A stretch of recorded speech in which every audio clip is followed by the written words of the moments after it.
That's really surprising. ഈ വില്ലേജിൽ ഞാൻ എക്സ്പെക്ട് ചെയ്തില്ല കേട്ടോ. ഇന്റർനെറ്റ് പോയിട്ട് മൊബൈൽ സിഗ്നൽ കിട്ടുമെന്ന് പോലും വിചാരിച്ചില്ല. ലോകം ഒരൊറ്റ ഈ വില്ലേജായി മാറിക്കൊണ്ടിരിക്കുകയാണ് മിസ് ജോൾസന. അറിയും മുമ്പ് അറിയാൻ ശ്രമിക്കും മുമ്പ് അണ്ടർ എസ്റ്റിമേഷൻ നന്നല്ല ഒന്നിനെ കുറിച്ചും. Now you can check your mails and send replies. Oh, I just want to check my mail. Do whatever you want. Your phone. Oh, അതാ ബോറനാ ഈ ഫിലിമിലെ ഹീറോ. സോറി, വല്ലാതെ ഇറിറ്റേറ്റ് ചെയ്യും, അതുകൊണ്ട് പറഞ്ഞതാ. ധീരോദാത്തൻ അതിപ്രതാപഗുണവൻ വിഖ്യാത വംശൻ ധരാപാലൻ നായകൻ. അത് നായക ലക്ഷണം എന്നാണ് നാട്യശാസ്ത്രം പറഞ്ഞത്, അല്ലാതെ നടന്റെ ലക്ഷണമെന്നല്ല. ഒരു നല്ല നടൻ ചിലപ്പോൾ ബോറനായേക്കാം, ഒരു ബോറൻ ചിലപ്പോൾ നല്ല നടനും ആവാം. ഇത് ബോറൻ മനുഷ്യനും ബോറൻ നടനുമാണ്. A rare combination. ആ കാളിയാർമട ഉണ്ണിയാർച്ചൊക്കെ ഉണ്ട്, കാലം കുറെ ആയി. വെള്ളോടി മാഷ ഷൂട്ടിംഗ് കാണാൻ പോയില്ലേ? വെളുപ്പാൻ നേരത്ത് അരിവെപ്പുകാരൻ ചെക്കൻ വന്ന് ഷൂട്ടിങ് കൂവിയപ്പോ ഉള്ളൊന്ന് കാളി. ഞാൻ കരുതി ആരോ തോക്കൊണ്ട് ഷൂട്ട് ചെയ്യുന്നുണ്ടാ. എന്നാണ് ആ ഒരു നിലവിളക്കം പിടിച്ച് ഈ പടിയൊന്ന് ചവിട്ടി കയറുന്നത്. മാഷിന്റെ നാരായണനോട് തന്നെ ചോദിക്കും. സിനിമാ നടി ഇവിടെ വന്നിട്ടുണ്ട്. ഉണ്ണിത്തമ്പുരാന്റെ കമ്പ്യൂട്ടറിൽ എന്തോ ചെയ്യാൻ വന്നതാ. ഇതാ പണ്ടുള്ളവര് പറഞ്ഞത്, താങ്കേറിന്റെ അടുത്ത് താങ്കേറി ഇരുന്നില്ലെങ്കിൽ നാരായണ സാറിന്റെ കമ്പ്യൂട്ടറിൽ നടി കയറിയിരിക്കും. Oh, that was really funny. ഇവള് പശ കാണും മോളെ. മാനെ മാലു ദപ്പോ നൃത്തകുണ്ടലിനി, welcome to Devarmadam. Thanks Nanu. Jyotsna ഇതെന്റെ അനിയത്തി മാലു. Hi. ഇത് Savithri. She's my would be. Oh, is it? പറയാമോ? വേണമെങ്കിൽ അങ്ങനെയും പറയാം. വയസ്സുകാലത്ത് വെള്ളം ചൂടാക്കി തരാൻ ഒരാള്. അതിനെന്തിനാ ഒരാള്? ഒരു ഹീറ്റർ മേടിച്ചു വെച്ചാ പോരെ? സ്റ്റൈലാക്കല്ലേ? എന്നോട് പറഞ്ഞു. എന്റെ ചിരിയും കളിയൊക്കെ കുറച്ച് കൂടിയപ്പോ അഡ്വാൻസ് ആയിട്ട് തന്നെ പുള്ളി പറഞ്ഞു സാവിത്രിയെ കുറിച്ച്, നീണ്ടു പോകുന്ന നിങ്ങളുടെ വിവാഹത്തെ കുറിച്ച്. Anyway you very lucky. ഞാൻ പോട്ടെ, ഷൂട്ട് തുടങ്ങാറായി കാണും. See you guys. Bye, sweetheart. Smart girl. എന്താ വേണോ? അതിനുള്ള ലക്കിയൊന്നും നമുക്കില്ലല്ലോ എന്റെ മാനേ.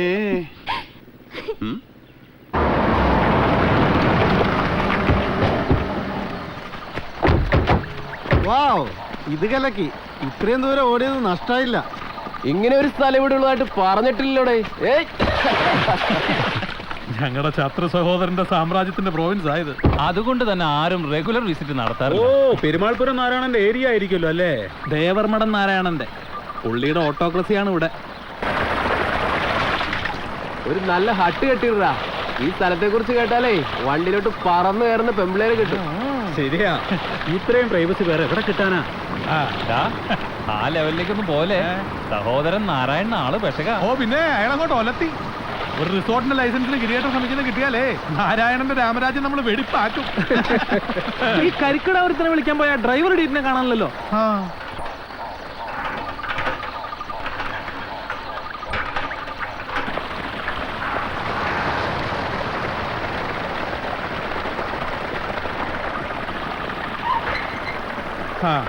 എടോ, ഒരു 10 കരിക്കിട്ടിട്. മുതലാളി കരിക്കിട്ട് തരാം, പക്ഷെ കരിക്ക് കുടിച്ച് ദാഹം മാറ്റാനല്ലല്ലോ ഉദ്ദേശം. ഉദ്ദേശം പലതും കാണും. നീ നിന്നോട് പറഞ്ഞ പണി ചെയ്താ മതി. തുറന്നു പറയാലോ, പരസ്യമായ വെള്ളമടി അത് പെരുമാൾപുരത്ത് നടക്കില്ല സാർ. ആ വക നിയമങ്ങളൊക്കെ പെരുമാൾപുരത്തുകാർക്ക് പോരെ? പെരുമാൾപുരത്തെ നിയമങ്ങൾ ഈ മണ്ണ് കാല് കുത്തി നിൽക്കുമ്പോ ആർക്കും അതൊക്കെ ബാധകമാണ്. നിനക്ക് പറ്റില്ലെങ്കിൽ പോടാ, വേറെ ആളെ കിട്ടുമെന്ന് നോക്കട്ടെ. ഇല്ല സാർ, ഈ മണ്ണിൽ അങ്ങനെ 2 തരക്കാരില്ല. മതിയടാ, നിന്റെ തറവാട്ട് പറമ്പിന്ന് കരിക്കിടാനല്ല ഞങ്ങൾ പറഞ്ഞത്. ഇത് ഞങ്ങളുടെ തോട്ടമാണെങ്കിൽ ഞങ്ങൾക്കറിയാം എന്ത് കാട്ടണമെന്ന്. തടയാനേ വിളിടാ ആ ചെറ്റയെ നാരായണനെ. എന്നെ എന്ത് വേണമെങ്കിലും പറഞ്ഞോ മുതലാളി, പക്ഷെ അദ്ദേഹത്തിന്റെ പേര് ഈ ചീഫ് ഇഷ്യൂലേക്ക് വലിച്ചു വെക്കണ്ട. കേട്ടു നിൽക്കാനായി എന്ന് വരില്ല. നീ എന്ത് ചെയ്യടാ? വേണ്ട മുതലാളിമാരെ, വെറുതെ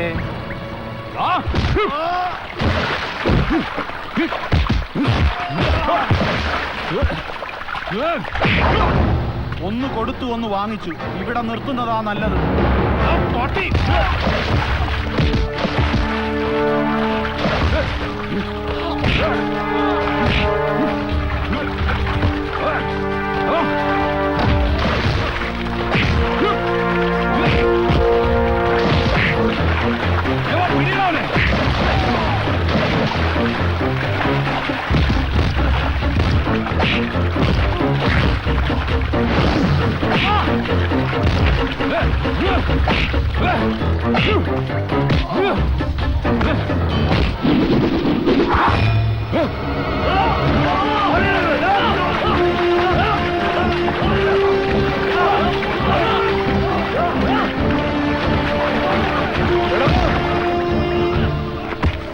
പണത്തിനും പരിഷ്കാരത്തിനും മാത്രമേ പെരുമാൾപുരത്ത് ചെറുപ്പക്കാർ നിന്റെയൊക്കെ പുറകിൽ നിൽക്കൂ. ആത്മാഭിമാനത്തോടെ എവിടെയും തലയുയർത്തി ജീവിക്കാനാ ഞങ്ങളുടെ പ്രജാപതി ഞങ്ങളെ പഠിപ്പിച്ചിട്ടുള്ളത്. ഞങ്ങളുടെ കൂട്ടത്തിൽ ഒരു നോവിച്ചാ അത് ഏത് തമ്പ്രാൻകുട്ടിയായാലും ബിസ്മീഞ്ചലി അർത്ഥങ്ങൾ വന്നികളെ.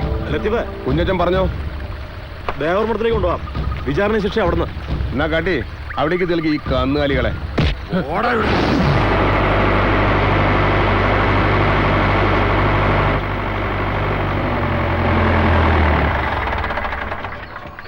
പരസ്യമായ മദ്യപാന ശ്രമം, അത് ചോദ്യം ചെയ്ത കർഷക തൊഴിലാളി രാജപ്പനെ മർദ്ദിക്കൽ. തല്ലി മേടിക്കാൻ ഇറങ്ങി തിരിച്ചിരിക്കുകയാണല്ലേ മക്കള്. കുഞ്ഞച്ച, എന്താണ് കർഷക തൊഴിലാളി സംഘത്തിന്റെ തീരുമാനം? നാട്ടുകൂട്ടത്തിൽ വന്ന രായപ്പനോട് മാപ്പ് പറയണം. എന്നാലേ കാളിയർ മടക്കാരുടെ തോട്ടത്തിൽ ഇവിടുത്തെ തൊഴിലാളികൾ ജോലിക്ക് കയറൂ. ശരി, പുറത്തുനിന്ന് ജോലിക്കാരെ കൊണ്ടുവന്ന അത് ഞങ്ങൾ തടയും. കേട്ടല്ലോ, അഹന്തയ്ക്കും അന്തസ്സുകെട്ട പെരുമാറ്റത്തിനും ഇവർ വിധിച്ച ചെറിയ ശിക്ഷയാണിത്. ഇത് മതി രാവുത്തരെ. അടി ചെയ്യും ഗുണം അണ്ണൻ തമ്പിയും ചെയ്യില്ലെന്നൊരു ചൊല്ലില്ലേ ഉണ്ണി? ഉണ്ടല്ലോ. ഈ പച്ചപ്പരിഷ്കാരികളെല്ലാം സുഹൃത്തുക്കളാവല്ലേ. നിന്നെയൊന്നും ഒന്നും ചെയ്യില്ല. നീ ഒന്നും നന്നാവരുത്, വഷളായി തന്നെ വളരണം. അപ്പൊ പിന്നെ ആരെയും തല്ലിക്കൊന്നോളും. ഇങ്ങോട്ട് മാറിയേക്ക്. ചെറിയച്ഛന്റെ മക്കൾക്ക് എന്റെ വക ഒരു സമ്മാനം പ്രത്യേകമായിട്ടുണ്ട്. പുറംതിരിഞ്ഞു നിൽക്ക്. കുനിഞ്ഞു നിൽക്കടാ. എടാ കുനിഞ്ഞു നിൽക്കേ.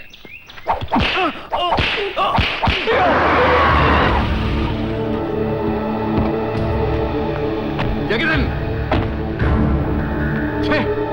അവന്റെ കൈനീട്ടം മേടിച്ചിട്ട് വന്ന് നിൽക്കുന്ന കണ്ടില്ലേ? നാണം കെട്ട വഹകള്. തല്ലാൻ നീട്ടിയ കൈ പിടിച്ച് തിരിച്ച് അങ്ങോട്ട് കൊടുക്കായിരുന്നില്ലേ? എന്റെ അനിയന്മാരെ തല്ലാന്ന് വെച്ചാ എനിക്കാ നോവുക. കുറെ നാളായിട്ട് കൂട്ടി വെച്ചതെല്ലാം കൂടെ ചേർത്ത് ഇന്ന് കൊടുക്കുന്നുണ്ട് ഞാൻ അവന്. എന്തിനാ ഫ്രണ്ട്സിനെയും കൂട്ടി തോട്ടത്തിൽ പോയെന്ന് ചോദിക്കും വലിയേട്ടൻ.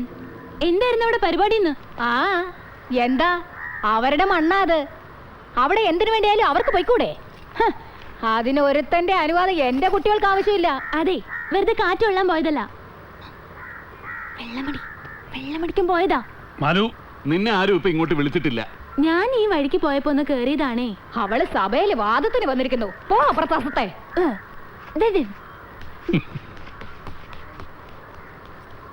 അതിനല്ലേലും ഉടപ്പറന്നവരോടല്ല, അവനോടാ കൂറ്. അച്ഛാ, ആ സ്ഥലത്തിന്റെ കാര്യത്തിൽ എന്തെങ്കിലും ഒരു തീരുമാനം ഉണ്ടാക്കണം. വിൽക്കണമെന്ന് പറയല്ല, നല്ല പാർട്ടീസ് ഉണ്ട് തമ്പുരാൻ. നമ്മൾ പറയുന്ന വിലയൊന്ന് വാങ്ങിക്കാൻ. എന്താ അച്ഛാ? നമുക്കതൊന്ന് ആലോചിക്കണം.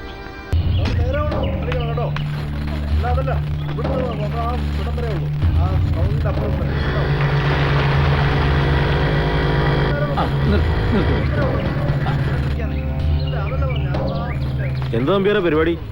കണ്ടിട്ട് മനസ്സിലായില്ലടോ. കണ്ടിട്ട് കുടിയിട്ടില്ല. കഞ്ചിക്കോട് റെയില് വന്നപ്പം ഇതുപോലെ ചില ഐറ്റംസ് ഉണ്ടായിരുന്നു. റെയില് വരുവാ നമ്പ്യാര്. ഇടോ, തോട്ടങ്ങളൊക്കെയാണ്. തോട്ടം കാളിയർ മടക്കാരി വിറ്റു.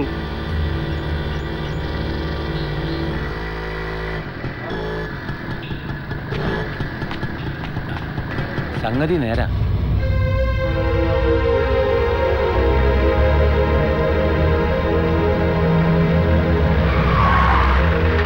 ഞാൻ നാരായണൻ, ദേവർമഠം നാരായണൻ.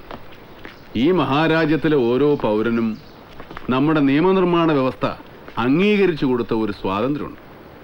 രാജ്യത്തിന്റെ ഏത് ഭാഗത്തും സ്വകാര്യ ഉടമസ്ഥതയിലുള്ള ഭൂമി വാങ്ങുവാനും അതുപോലെ തന്നെ വിൽക്കുവാനും. ഈ അവകാശത്തിനെ, സ്വാതന്ത്ര്യത്തിനെ മാനിച്ചുകൊണ്ട് തന്നെ പറയാം, നിങ്ങൾ ഈ ഭൂമി ഇടപാടിൽ നിന്ന്, ഈ കച്ചവടത്തിൽ നിന്ന് പിന്മാറണം. പെരുമാൾപുരം എന്ന ഈ നാട്ടിൽ ഞങ്ങൾ മണ്ണ് വിൽക്കാറില്ല, പ്രത്യേകിച്ചും അപരിചിതർക്ക്. ഈ നാടിന് അതിൻ്റെതായ ചില ശീലങ്ങളുണ്ട്. പരസ്പര സ്നേഹത്തിൽ പടുത്തുയർത്തിയ ഒരു ഭരണഘടനയുണ്ട്. സഞ്ചാരികളെ ആകർഷിക്കാൻ ഒരു ആയുർവേദ തിരുമൽശാല, ഒപ്പം വിദേശ മദ്യം വിളമ്പാൻ ബാർ റെസ്റ്റോറന്റ്, രണ്ടിനും സർക്കാർ മുദ്രയുള്ള ലൈസൻസ് നിങ്ങൾ സമ്പാദിച്ചിട്ടുണ്ട്. അതറിയാം. പുതിയ ശീലക്കേടുകൾ ഞങ്ങളുടെ കുട്ടികൾ പഠിക്കുന്നത് നോക്കി നിൽക്കാനാവില്ല. പിന്നെ പേരറിയാത്ത, തിരിച്ചറിയാൻ മുഖങ്ങളില്ലാത്ത അപരിചിതർ പരത്തുന്ന പുത്തൻ പരിഷ്കാര രോഗങ്ങൾ വേറെയും.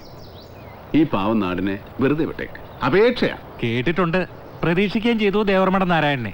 അപേക്ഷ എന്ന് പറയുന്നത് വിശ്വസിക്കാൻ കഴിയുന്നില്ല. ഭീഷണി, അതാവില്ലേ ദേവർമഠത്തിന്റെ ഒരു ലൈൻ. നാരായണന്റെ രീതികൾ പലതാണ്. തനിക്ക് ചേർന്ന തരക്കാരോട് സംസാരിക്കും, ബുദ്ധിമാന്യമുള്ളവരോട് അപേക്ഷിക്കും. തല്ലുകൊള്ളുകളോടാവുമ്പോ പുറങ്കാലം മുടക്കി നല്ല തല്ലിന്റെ ഭാഷയിലായിരിക്കും ഡയലോഗ്. അത് തന്നെ വേണമെന്ന് വാശി പിടിക്കരുത്. ചവിട്ടി വെറുക്ക ഞാൻ കളയും.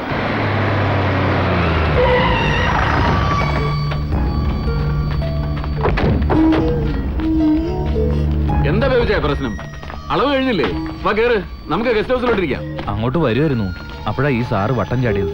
കച്ചവടം വിടണമെന്നാണല്ലോ ഗിരിയെ പറയുന്നത്. എന്ന് പറയാൻ ഈ സാറിന്റെ അച്ഛന്റെ തറവാട് മേടിക്കാൻ വന്നതല്ലോ നിങ്ങള്. ഗിരി സാർ മാട്രിക് വന്നാച്ച്. ഇവൻ ഈ കുമ്പളങ്ങാമുറം ചെക്കൻ ഒരു സുഖമില്ലാത്ത കുട്ടിയാ. വിവരക്കേട് വിളിച്ചു പറയും ജാത്തിയാരുള്ളതാ. ഇവന്റെ അച്ഛന്റെ തറവാടും എന്റെ അച്ഛന്റെ തറവാടും രണ്ടും ഒന്ന് തന്നെയാ. ആ വകയിൽ കയ്യിൽ കിട്ടിയതാ ഇന്ന് ഇവന്റെ ഒന്നും എന്റെ ഒന്നും ഒക്കെ പറയുന്ന മണ്ണ്. അല്ലാതെ ഇവന്റെ അച്ഛൻ കൊളംബസ് ഇവൻ കൊളംബസിന്റെ മോനൊന്നും അല്ല. അല്ല, പുള്ളിക്കാരനാണല്ലോ ഈ സ്വന്തമായിട്ട് സ്ഥലങ്ങളൊക്കെ കണ്ടുപിടിച്ചിരിക്കുന്നത്. അതുകൊണ്ട് ബേബിജ്ഞാനം ചെല്ല്. എന്നിട്ട് ഇവൻ പറയുന്ന ഇവന്റെ ഗസ്റ്റ് ഹൗസിലോ വെടിയാപ്പീസിലോ കയറി നിന്ന് കൊടുത്ത കാശ് എണ്ണി വാങ്ങിച്ചിട്ട് എറണാകുളത്തിന് കാലോട്. ഇങ്ങനെ മീനച്ചൂടിൽ ഈ മണ്ടിൽ നിന്ന് തല വിയർക്കണ്ട. തലനീരിറങ്ങിയ കോൾഡ് പിടിക്കുവേ, കോൾഡ്. നീ എന്താടാ പട്ടി വരട്ടുന്ന? ഇരുട്ടില് മറഞ്ഞു നിന്ന് സ്വന്തം തന്തയെ കുത്തിക്കൊന്നതിന്റെ വമ്പ് നീ കയ്യിൽ വെക്കുന്നവരാണ്. തന്തയുടെ കുടല് തുറന്ന പഴയ പിച്ചാങ്കത്തി കൊണ്ട് നീ ആമ്പിള്ളേരുടെ മുമ്പിൽ വേഷം കെട്ടാൻ വരല്ലേ? ഒരു ടിപ്പർ ലോറിയിൽ കൂലിത്തല്ലിന് പോണ 4 ചീളി ചെക്കന്മാരെയും കൊണ്ട് ദേവർമണ നാരായണ ക്ഷവരഞ്ഞ് ഇറങ്ങി നീ ആണോ ആൺകുട്ടി? ഇരുകാലി നടന്ന് ഒരുത്തനും പോവില്ല പെരുമാൾപുരത്തിന്റെ മണ്ണിൽ നിന്ന്. എന്താ സംശയമുണ്ടോ? കാളിയാർ മഠം കിരിക്കി നാരായണ, എന്താ ചങ്ങാതി ഇത്? വിളിച്ചോണ്ട് പോ സാറേ. എന്താ നാരായണ ഗിരി? നിങ്ങൾ ചോദിച്ചു നോക്കണമേ. നിങ്ങളല്ലേ ഇവിടുത്തെ MLA അദ്ദേഹം. എന്റെ സ്ഥലം എനിക്ക് തോന്നിയവർക്ക് വിൽക്കാനും അത് വാങ്ങാൻ ഇവർക്കും അവകാശമില്ല. അതിന് ചിലരുടെയൊക്കെ NOC വേണമെന്ന് പറഞ്ഞാ. ഇനി കയ്യൂക്കിലാണ് കാര്യങ്ങൾ തീരുമാനിക്കണമെങ്കിൽ നിങ്ങളൊക്കെ ഒന്ന് മാറി തന്നാ മതി. വേണ്ടോ? അവര് മാറിയെന്ന് വാച്ച് ചെയ്യട്ടെ. വീട്ടിന്റെ ഉമ്മറത്തോണ്ട് പോയി കിടത്താൻ 4 പേരെ റിസർവ് ചെയ്ത് വെക്കുന്നത് നല്ലതാ മാനേഗിരി. നാരായണ, ഇത് നിങ്ങൾക്ക് ചേർന്നല്ല. പെരുമാൾപുരത്തെ നേതാവിന്റെ ഭാഷയും രീതിയും ഇതല്ല. ഇതൊക്കെ നമുക്ക് ഇരുന്ന് ചർച്ച ചെയ്യേണ്ട കാര്യങ്ങളാണ്. എടോ, രാജ്യങ്ങൾ തമ്മിലുള്ള അതിർത്തി തർക്കങ്ങൾ പരിഹരിക്കുന്നു, സമാധാനത്തിന്റെ ഭാഷയിൽ ഒരു ടേബിളിന് ചുറ്റിന് വരുന്നു. പിന്നാണോ 10 ഏക്കർ തെങ്ങും തോട്ടം? നാരായണ, ഞാൻ വിളിച്ചാൽ നിങ്ങൾ വരില്ലേ? തീർച്ചയായും. ഇംപാർഷ്യലായ ഒരു മധ്യവർത്തിയാകാൻ നിങ്ങൾ കഴിയുമെങ്കിൽ ഞാൻ വരും. എവിടേക്കും ഞാനും വരാം MLA കൂടെ. ആസ് യു സെഡ്, ഇംപാർഷ്യലായിട്ട്. സത്യത്തിൽ ഗിരിയല്ല, തന്റെ ചെറിയച്ഛനാണ് ഈ തോട്ടത്തിന്റെ ഉടമ. അതുകൊണ്ട് തന്നെ അദ്ദേഹത്തിന്റെ സാന്നിധ്യം അത്യാവശ്യമാണ്. അപ്പോ ചർച്ച കാളിയാർ മഠത്തിൽ. അങ്ങോട്ട് വരാൻ നാരായണന് വിരോധമൊന്നുമില്ലല്ലോ?